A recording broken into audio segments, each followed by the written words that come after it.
Ver a Dios con el corazón. Escrito por un cartujo.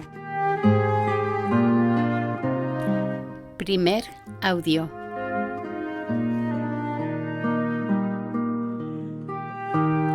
Prólogo.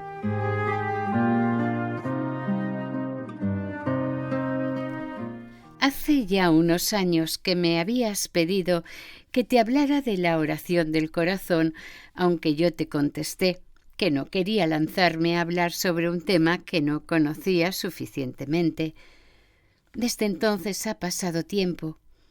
He adquirido cierta experiencia basada en lo que he podido constatar en los demás y a partir de los descubrimientos que he podido hacer en mi propia búsqueda del Señor. Te voy a confiar, pues, unas reflexiones pidiéndote que no les atribuyas demasiada importancia. Ya sabes que la oración del corazón es fruto de la larga experiencia de la espiritualidad de la Iglesia Oriental. Lo que voy a decir yo tiene seguramente puntos en común con esta tradición, aunque soy consciente de que tengo una manera demasiado personal de hacerlo. Por eso, de lo que te voy a hablar, a lo mejor, no es la verdadera oración del corazón. Mi intención no es dibujar un cuadro rígido o una estructura estable, es más bien una dirección que quisiera indicar, un camino hacia el que hay que dirigirse sin prever por adelantado exactamente dónde vas a llegar. La oración del corazón no es un objetivo a obtener, sino una forma de ser, una forma de ponerse a la escucha y de avanzar. Antes de empezar a leer, si estás de acuerdo, ponte a rezar y pide al Espíritu del Señor que nos ilumine a los dos, porque mi único deseo es ayudarle a que alumbre nuestros corazones.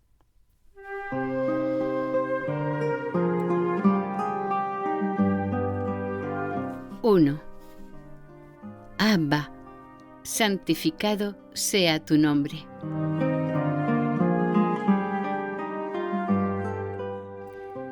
Cuando me pongo a rezar, no me dirijo al Dios de los filósofos, ni siquiera en un cierto sentido al Dios de los teólogos. Me dirijo a mi Padre, o mejor dicho, a nuestro Padre. Aún más exactamente, me dirijo a quien Jesús, en plena intimidad, llamaba Abba. Cuando los discípulos pidieron al Señor que les enseñara a rezar, Él les dijo sencillamente: cuando oréis, decid Abba. Llamar así a Dios significa tener la certeza de que nos quiere. Una certeza que no forma parte de ideas muy sabias, sino de una convicción muy íntima. Tenemos la impresión de haber llegado a esta certeza, a la fe, al término de una serie de reflexiones, meditaciones y voces interiores, pero al fin y al cabo esta certeza es un don. Creemos en el amor en nuestro corazón porque es el mismo Padre quien ha enviado a su Espíritu y desde entonces su Hijo está glorificado. Porque el Padre me ama, yo puedo dirigirme a Él con plena seguridad y confianza. No me presento respaldado por mis méritos o razones, sino que confío en la ternura infinita del Abba de Jesús por su Hijo, que es también mi Abba. Él es el Padre. ¿Qué significa esto? Que da la vida, pero no la da como un objeto diferente de Él mismo. La da entregándose a sí mismo. El único regalo que puede hacer es su propia persona y el resultado de este regalo es su Hijo, un Hijo al que quiere infinitamente, por el cual siente ternura y a quien el Hijo, en respuesta, también siente lo mismo por su Padre. Ese es el Abba a quien me dirijo yo, el único que me puede dar una vida que es copia exacta de la suya. Él me exige que sea su propia imagen y semejanza en este momento, y no por una cierta apariencia exterior a mí mismo, sino porque Él me ha engendrado a partir de su propia subsistencia. Eso es lo que quiero decir cuando le pido: santificado sea tu nombre, Abba. Que seas tú mismo, Abba, dentro de mí. Que tu nombre de Padre se realice a la perfección en la relación que se establece entre nosotros. Abba, te pido que seas mi Padre, que me engendres a tu imagen y semejanza por puro amor, para que yo en respuesta pueda llegar a ser, por pura gratitud tuya, ternura hacia ti.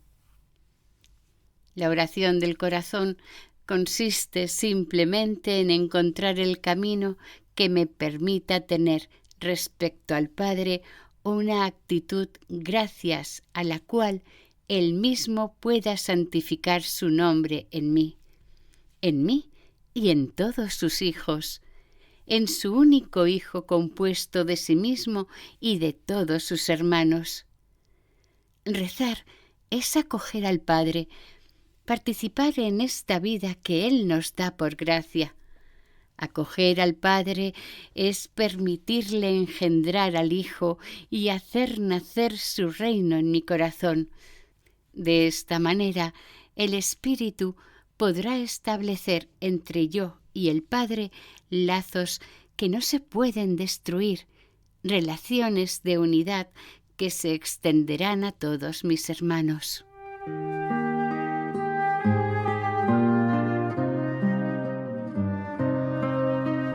Dos. Ver a través del corazón.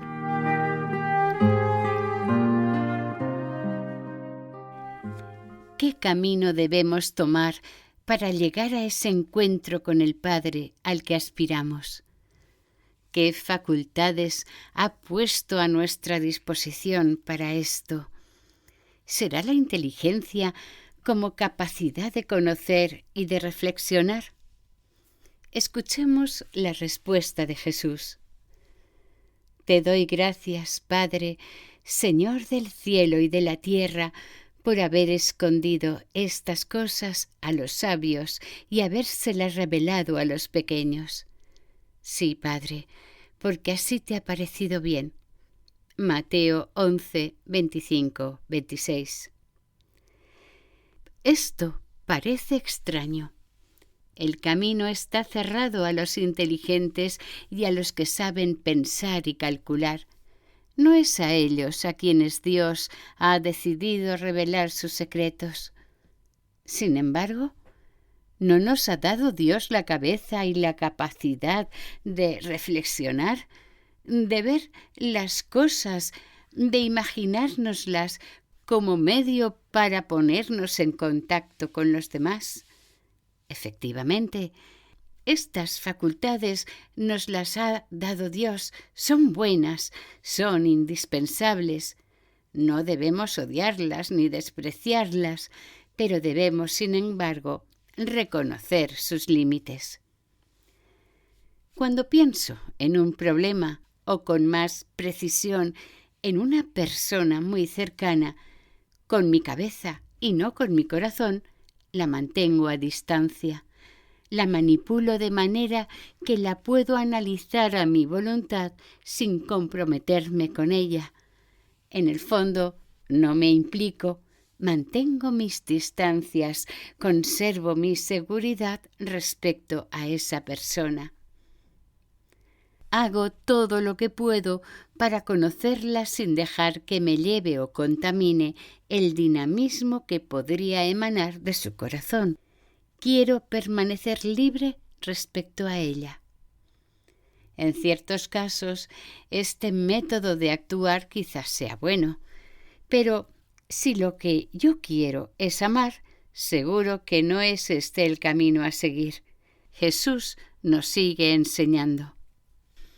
Todo me lo ha dado el Padre, y nadie conoce al Hijo sino el Padre, y nadie conoce al Padre salvo el Hijo y aquel a quien el Hijo decide revelarlo. Mateo 11, 27. Esto quiere decir que entre el Padre y el Hijo están suprimidas todas las distancias. Ninguno de los dos ha buscado conservar su seguridad ante el otro. Han asumido implicarse recíprocamente y de esta manera pueden conocerse uno a otro con un conocimiento de amor que se presenta como un misterio del que solo los iniciados pueden participar. Nadie conoce al Hijo sino el Padre, y nadie conoce al Padre sino el Hijo. Nadie le conoce porque nadie le abre su corazón. Si queremos conocer al Padre, hay que aceptar el hecho de que vamos a recibir este conocimiento del Hijo en la medida en que Él vea que nuestro corazón está preparado para acogerle. Para conocer de verdad a Dios, tendré que renunciar, pues, a mis seguridades.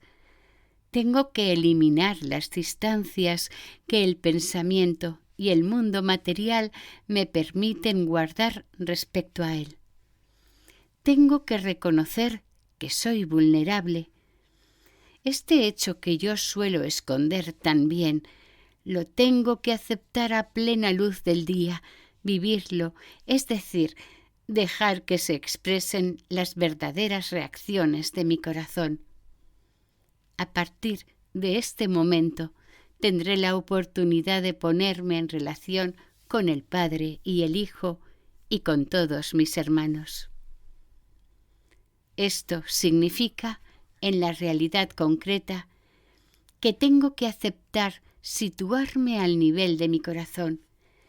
Le tengo que dar el derecho a existir, a manifestarse, a expresarse según su propio modo, es decir, a través de sentimientos profundos, confianza, alegría, entusiasmo, pero también miedo, a veces angustia, rabia. Esto no quiere decir que hay que vivir al nivel de la sensibilidad superficial. Al contrario, significa que tenemos que aceptar que se están desarrollando en nosotros esos movimientos profundos que nos llevan a encontrar la verdadera cara del otro. Eso es ser pequeño, expresarse espontáneamente y dejarse querer por el que está ante nosotros. Qué difícil es tener el valor de ser pequeños. Estas reflexiones, que se sitúan en el contexto del Evangelio, también encuentran su sitio en un proceso psicológico normal. Los dos niveles son evidentemente distintos, pero se completan y compenetran. Tenemos que aprender a llegar a todo a través de la mirada de amor de Jesús hacia todas sus criaturas e incluso hacia las personas divinas. Eso es lo que yo llamo ver con el corazón. Aceptar que el Hijo me revela al Padre si yo soy capaz de asumir esta revelación, es decir, siempre y cuando, y según mi capacidad de ser humano, que haya en mí y en mi corazón una imagen de la relación de intimidad que existe entre el Hijo y el Padre.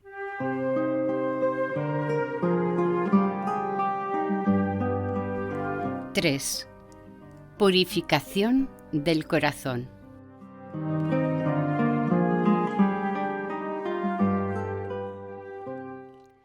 No es necesaria una larga experiencia de la existencia humana y menos todavía de la vida espiritual para saber que estamos presos en un mundo inmerso en un desorden casi sin arreglo.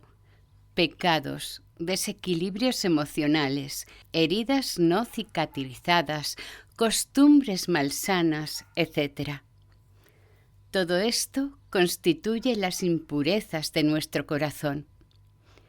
Continuamente vemos que el lenguaje de nuestro corazón está situado al nivel de las emociones. Todos los desequilibrios que acabo de enumerar se convierten en emociones fuera de lo normal, aparecen casi sin que nos demos cuenta, nos mandan, nos destruyen, nos cierran a Dios, nos unen a una especie de automatismo del mal. Y esto viene de nuestro corazón. Lo que sale de la boca proviene del corazón y eso es lo que ensucia al hombre. Del corazón provienen las malas intenciones, los asesinatos. Esas son las cosas que manchan al hombre.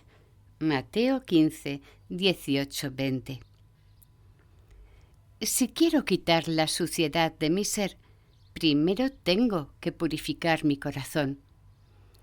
Ante esta urgente necesidad de rectificación, normalmente acudimos a lo que podemos llamar la ascesis clásica.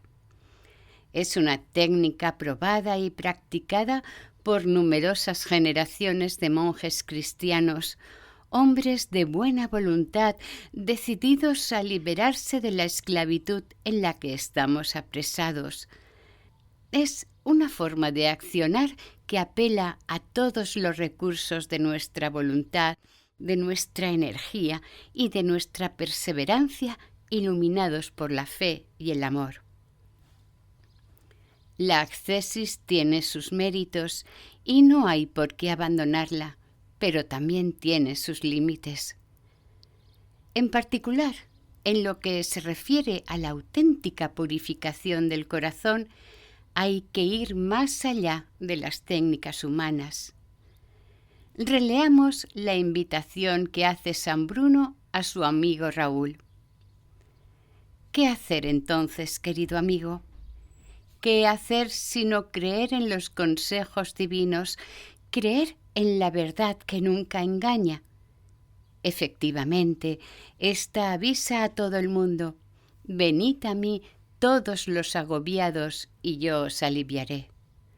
¿No es cierto que es una pena horrible e inútil estar atormentados por los propios deseos, castigarse sin piedad por las preocupaciones y las penas, el miedo y el dolor que dan vida a esos deseos? ¿Qué carga más aplastante que esta puede haber, cuyo peso rebaja el espíritu injustamente de su sublime dignidad hasta lo más bajo de este mundo? A Raúl 9.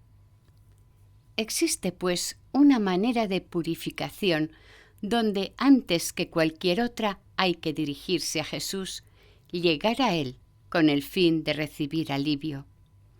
Él nos dirige esta invitación justo después de habernos dicho que teníamos que renunciar a ser sabios e inteligentes para convertirnos en pequeños. Entrar en el camino del corazón es reconocer que la única pureza verdadera es un don de Jesús. Tomad mi yugo y aprended de mí, que soy manso y humilde de corazón, y hallaréis alivio en vuestras fatigas. Mateo 11:29. La purificación fundamental se produce a partir del momento en que las impurezas y los desequilibrios que me afectan los ponemos cara a cara con Jesús. Esto no es una tarea más difícil que la ascesis clásica, pero es más eficaz porque nos obliga a establecernos en la verdad sobre nosotros mismos, que nos obliga a abrir los ojos sobre la realidad de nuestro pecado. La verdad de Jesús que es el verdadero Salvador de nuestras almas, no sólo de manera general y lejana, sino porque también entra en contacto inmediato y concreto con cada una de las suciedades que nos afectan. Es necesario, pues, que aprenda a ofrecerme a Él, a entregarme a Él sin esperar nada en medio de las circunstancias o a través de un movimiento profundo de mi corazón que quiere por fin reencontrarse con su verdadera libertad. Cada vez que constato en mí la presencia de uno de esos lazos que me paralizan, me convenzo a mí mismo de que lo más necesario no es declarar la guerra a esta servidumbre, porque en la mayoría de los casos no haría más que cortar las ramas sin llegar a la raíz. Lo más importante es sacar fuera esas raíces, ponerlas a la luz del día, aunque resulten muy feas y muy desagradables. Se trata precisamente de asumirlas tal y como son y poder ofrecerlas al Señor con un gesto libre y consciente. Desde esta perspectiva, la clásica invocación «Jesús, Hijo de Dios, ten piedad de mí, pecador», no corre el riesgo de convertirse en una repetición vana. Es la constatación indefinidamente renovada de que va a producirse un nuevo encuentro entre el corazón purificador de Jesús y mi sucio corazón. Es evidente que en este proceso hay un elemento de pura psicología humana, pero ¿qué es entonces lo chocante? ¿No actúa siempre la gracia sobre las estructuras de la naturaleza? En este caso, se convierte en soporte de la redención que realiza en mi corazón la transformación y cicatrización de las heridas por el encuentro personal con el Jesús resucitado. Así, nos acostumbramos poco a poco a dirigirnos a Él siempre, sobre todo cuando se trata de lo que hay de oscuro, tenebroso e inquietante dentro de nosotros. Esta actitud del corazón en el principio asusta. Demasiadas veces nos han enseñado que lo único que se le puede ofrecer al Señor son actuaciones buenas y bellas. Todo lo demás no forma parte de las virtudes, así que no se le puede presentar. Pero esto no va en contra del Evangelio. El mismo Jesús afirma que ha venido no para curar a los sanos, sino a los enfermos. Habrá que aprender, pues, sin falsa vergüenza, a ser auténticos enfermos delante del médico divino que reconocen lealmente todo lo que tienen de falso, engañoso y contrario a Dios. Él es el único que nos puede curar.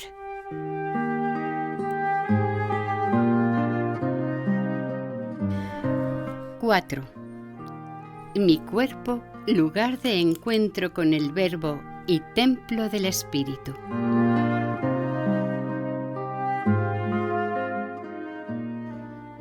A menudo nos gustaría tomar la fórmula oración del corazón de manera simbólica. Hablar del corazón sería un modo imaginario de evocar algo de nuestro interior, es decir, algo espiritual. No es correcto. Todos los movimientos del corazón que representan el soporte de nuestra relación con el Padre son movimientos ligados a nuestro ser sensible, material. Sabemos por experiencia, a veces incluso a precio de nuestra salud, que las emociones verdaderamente profundas afectan a nuestro corazón físico. Dios nos ha hecho así.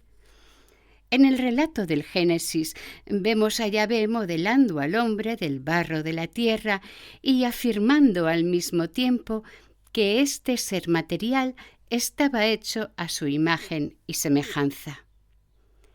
Nuestro cuerpo no es un obstáculo en la relación con Dios, al contrario, es la mismísima obra del Señor que nos ha creado como hijos llamados a recibirle a Él en herencia. Toda la economía de la encarnación del Hijo de Dios nos sitúa en las mismas perspectivas. La Iglesia, desde los primeros siglos, ha luchado con mucho empeño por defender la realidad de que Jesús es verdaderamente un hombre. Nació en la carne y vivió, nos enseñó, sufrió, murió y resucitó. Estas son las obras humanas del Verbo de Dios que nos han dado y siguen dándonos la vida cada día. La palabra de Dios llega a nosotros con palabras humanas. Nuestro pecado no ha sido purificado de manera simbólica, sino a través de la efusión de la sangre que brota del cuerpo de Cristo.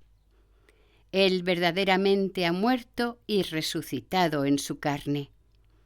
Es esta resurrección material la que salva nuestras almas igual que nuestros cuerpos. En fin, el Espíritu se nos dio a partir de la resurrección corporal del Hijo. Es Él, el Hijo de María, quien nos envía el Espíritu desde el seno del Padre. No es la palabra increada, sino la palabra encarnada que ha compartido nuestra existencia, convirtiéndose en uno de los nuestros.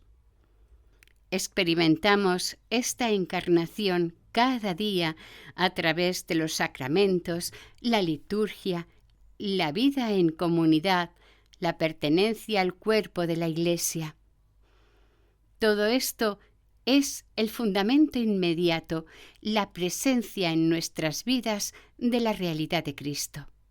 Sepamos, pues, acoger a Jesús tal y como viene a nosotros, es decir, dirigiéndose a nosotros en nuestro cuerpo.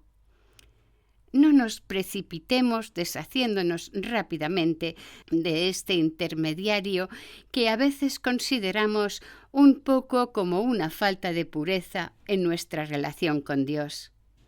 Eso no es verdad.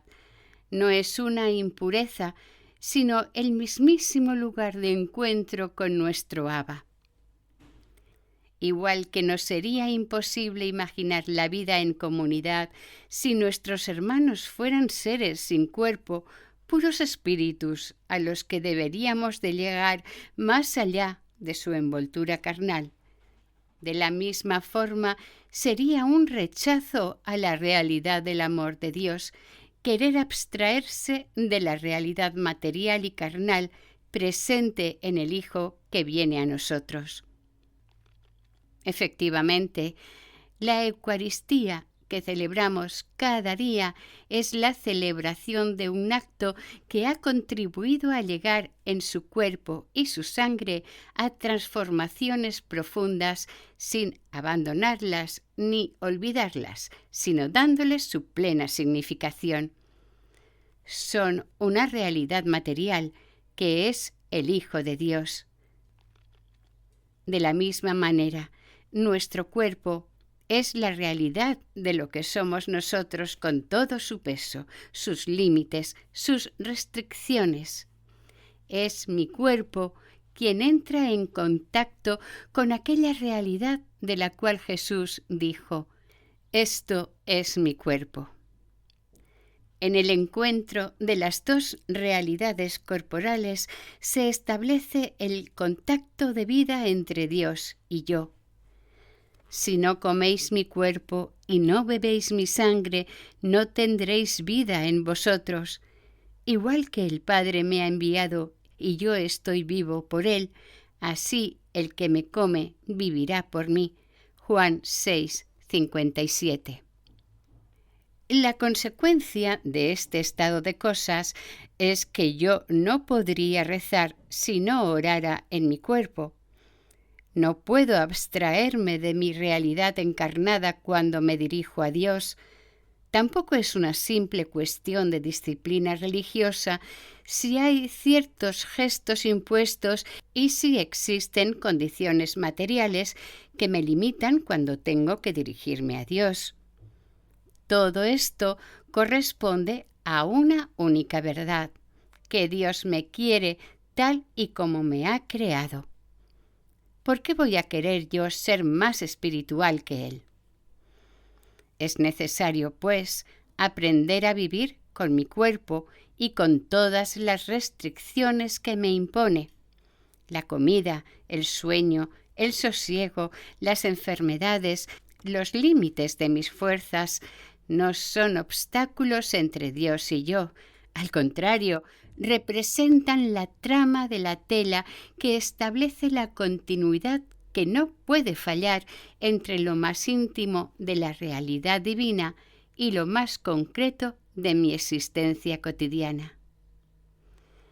¿Quién de nosotros no ha pasado por esta experiencia, a veces terriblemente dolorosa, de sentirse limitado, casi prisionero por culpa, por ejemplo, de problemas de salud? Si nuestro corazón es leal, no podemos decir más que una cosa, que es Dios quien viene a nosotros a través de esos contratiempos dolorosos. Ellos son el verdadero punto de inserción del amor de Dios en nuestra vida. Nuestro corazón acoge a Dios en la medida en que está atento a esta realidad que nos gustaría poder considerar inferior a nuestra vocación espiritual. Tengamos cuidado con las mentiras permanentes que el príncipe de las mentiras intenta sembrar en nuestro corazón.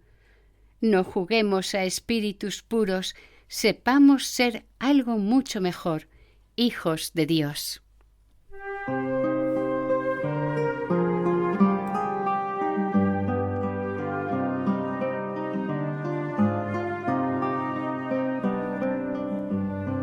―5. El mismo Espíritu ora en mí.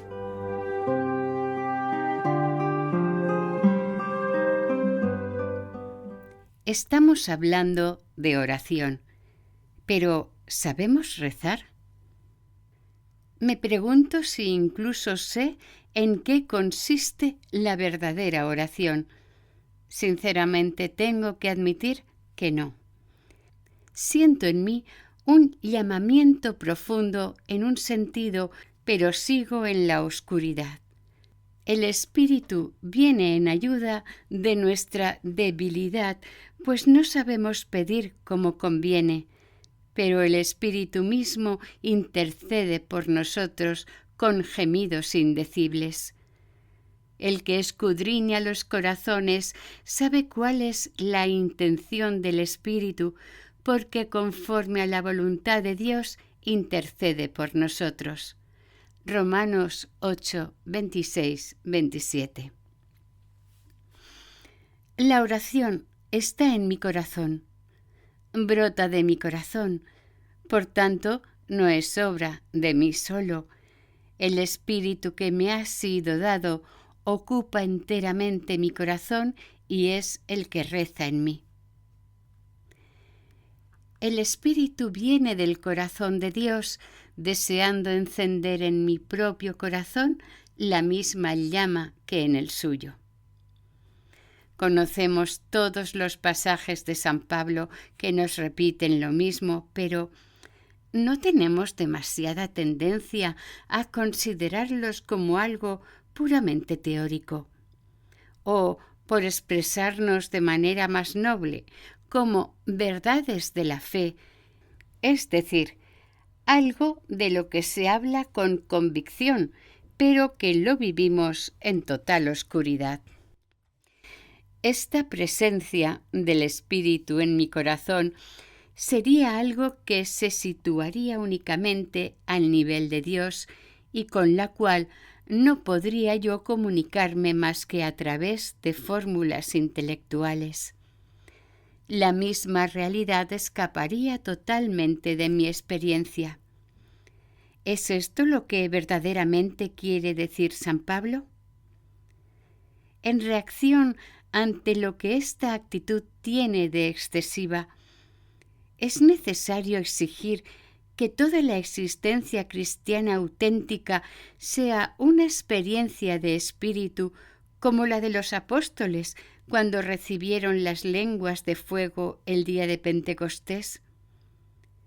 Esto nunca lo ha enseñado así la Iglesia. Pero entre los dos extremos se sitúa una actitud verdadera, accesible a todos los cristianos, en la que la presencia del Espíritu en nuestras vidas es una realidad que tiene una influencia directa sobre nuestra manera de ser, sobre nuestras relaciones de amor con nuestros hermanos y sobre nuestra oración. Si retomamos las diferentes etapas de las que hemos hablado, constatamos una progresión. Renunciar a considerar el centro de nuestra actividad de oración al nivel de la cabeza, de las representaciones, de los sistemas de pensar, entrar en nuestro corazón y descubrir todo un mundo desordenado de emociones y heridas que emanan de nuestro corazón y tienen necesidad de ser purificadas. Tenemos que descubrir que hay una posibilidad efectiva de integrar todas las heridas de nuestro corazón en el movimiento de la redención, sacándolas a la luz, de manera que las podamos ofrecer conscientemente a la acción redentora de Jesús. De esta manera, y sin haberlo dicho, hemos conseguido hablar del movimiento del Espíritu en nosotros. Podemos realizar lo que acabo de decir, o sea que realmente el Espíritu del Señor actúe en nosotros, que nos permita desenredar en la compleja red de nuestras emociones lo que no podemos ofrecer con paciencia y perseverancia a la gracia de purificación y de resurrección del Salvador. Todo lo que hemos hablado es ya obra del Espíritu. Más allá de todos los movimientos caóticos del corazón y sobre todo a partir del momento en que Jesús empieza a restablecer el orden en él, observamos movimientos menos confusos que progresivamente acaban siendo ordenados y así, sin más cuidado, el fondo de nuestro corazón aprende a volverse espontáneamente hacia el Señor. Y únicamente más tarde, observando lo ocurrido, nos damos cuenta de que, en verdad, el Espíritu del Señor ha estado actuando en lo más profundo de nuestro corazón en pleno silencio y con mucha discreción. A medida que la paz se instala, nace un cierto dinamismo misterioso con el que tenemos que aprender a cooperar. De esta manera nos acostumbramos a asumir todos los movimientos de nuestro corazón, los buenos, los menos buenos y los malos, para orientarlos hacia Dios. Unos provienen directamente del Padre y vuelven a Él. Otros necesitan estar transformados y asumidos por la muerte y la resurrección de Jesús. Todos piden estar integrados conscientemente en este dinamismo del Espíritu extendido en nuestros corazones. Se trata de aprender a estar atentos a los movimientos de nuestro corazón para llegar a unirlos voluntaria y conscientemente a la acción del Espíritu Santo que mora en nosotros. Todo esto no supone ninguna gracia mística, es cuestión únicamente de darse cuenta, con ayuda de la ternura y de la simplicidad, de que nuestro corazón sigue vivo y que esta vida la podemos ofrecer al Espíritu Santo para que Él la lleve en su movimiento hacia el Padre. San Pedro dice que el Espíritu nos habla con susurros difíciles de expresar. Esto último merece que le prestemos atención. La acción normal del Espíritu no es darnos ideas claras, ni iluminarnos, ni nada de esto. La acción del Espíritu consiste en llevarnos hacia el Padre. Todos los que se dejan llevar por el Espíritu de Dios son hijos de Dios, porque no habéis recibido el espíritu de esclavos para caer en el temor, sino que se os ha dado un espíritu de hijos adoptivos que os hace gritar: Abba, Padre. El Espíritu en persona se une a nuestro espíritu para confirmar que somos hijos de Dios. El Espíritu es un testigo, un dinamismo que nos arrastra. No busquemos para nada atraparle, identificarle, asirle con el fin de poder controlarle. Esto significaría expulsarle de nuestro corazón y apagarle. Dejémosle libertad plena para orar en nosotros con su manera velada, oculta y misteriosa, que valoraremos luego por los resultados. Cuando empecemos a constatar que estamos aprendiendo a rezar y que, sin saber por qué, somos capaces de pedir a Dios y ser acogidos, podríamos considerar que, a pesar de todas nuestras debilidades evidentes, el Espíritu ora en nosotros.